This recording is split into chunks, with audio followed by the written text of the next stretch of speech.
শ্রীমদ্ ভগবদ গীতা অধ্যায় ৪ জ্ঞান যোগ শ্লোক ৩৬ থেকে ৪২। শ্লোক ৩৬। অপি চেদসি পাপেভ্যঃ সর্বেভ্যঃ পাপকৃত্তমঃ সর্বং জ্ঞানপ্লবৈবৈব ভৃজিনং সন্নতরিষ্যসি। অনুবাদ: যদি তুমি পৃথিবীর সব পাপীদের থেকেও বড় পাপী হও, তবুও জ্ঞানীর নৌকো তোমাকে সমস্ত পাপরূপী দুঃখ থেকে পার করে দেবে। শ্লোক ৩৭। যথৈধাংসি সমিদ্ধোগ্নি ভস্মসাৎ কুরুতের্জুন জ্ঞানাগ্নিঃ সর্বকর্মাণি ভস্মসাৎ কুরুতে তথা। অনুবাদ: হে অর্জুন, যেমন প্রজ্বলিত আগুন কাঠকে ভস্ম করে দেয়, ঠিক তেমনি জ্ঞানরূপ আগুন সকল কর্মফলকে ভস্ম করে দেয়। শ্লোক ৩৮। নহি জ্ঞানেন সদৃশং পবিত্রমিহ বিদ্যতে তৎস্বয়ং যোগ সংসিদ্ধ কালেনাত্মনি বিন্দতি। অনুবাদ: এই পৃথিবীতে জ্ঞানের মতো পবিত্র কিছুই নেই।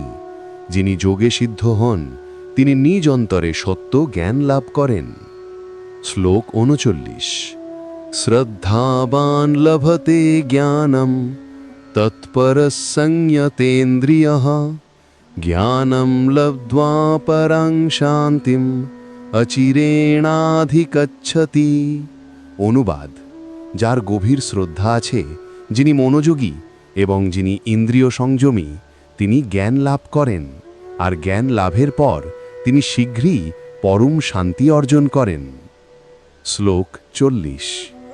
অজ্ঞশ্চ শ্রদ্ধাধানশ্চ সংশয়াত্মা বিনশ্যতি নায়ং লোকোস্তি না পরো না সুখম সংশয়াত্মনঃ। অনুবাদ: যারা অজ্ঞ, অবিশ্বাসী এবং সর্বদা সন্দেহ ভোগেন, তাদের সত্যিই ধ্বংস হয়। সন্দিহান মানুষের জন্য এই পৃথিবী, পরলোক কোনোটিতেই সুখ নেই।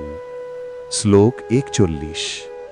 যোগ সংন্যস্ত কর্মাণং জ্ঞান সঞ্ছিন্ন সংশয়ম আত্মবন্তম ন কর্মাণি নিবন্ধন্তি ধনঞ্জয়। অনুবাদ: যিনি যোগের মাধ্যমে কর্মফল ত্যাগ করেছেন, যার জ্ঞান সমস্ত সন্দেহ দূর করেছে, তাকে আর কোনো কর্মই বেঁধে রাখতে পারে না, হে ধনঞ্জয়। শ্লোক ৪২। তস্মাদজ্ঞানসম্ভূতং হৃদিস্থং জ্ঞান সেনাত্মনঃ চিত্ত্বৈनं সংশয়ং যোগমাতিষ্ঠোত্তিষ্ঠ ভারত। অনুবাদ: অতএব তোমার হৃদয়ে যে অজ্ঞানের জন্ম দেওয়া সন্দেহ আছে, সেই সন্দেহকে জ্ঞান তরবারি দিয়ে ছিন্ন করো, তারপর যোগের আশ্রয় নিয়ে দাঁড়াও, হে ভারত।